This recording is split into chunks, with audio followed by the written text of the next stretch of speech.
La caractéristique principale du symbolisme est l'utilisation d'impressions, de sensations ou encore de couleurs pour exprimer la réalité cachée supérieure.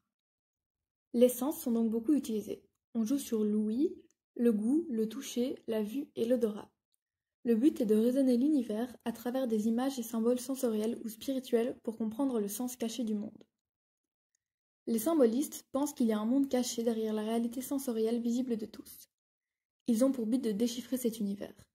Les correspondances et liens entre les mondes visibles et invisibles sont très importantes et souvent présentes dans les œuvres.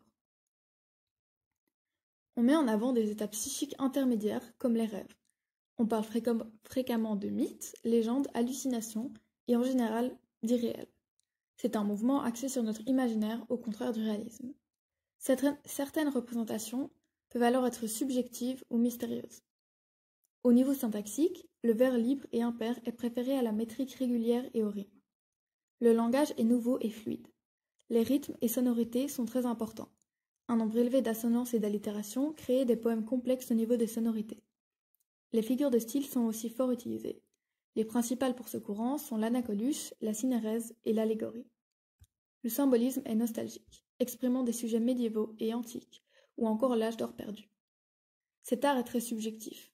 On ne nommera pas directement l'objet au spectateur, mais on le fera deviner au fil des vers avec des sensations.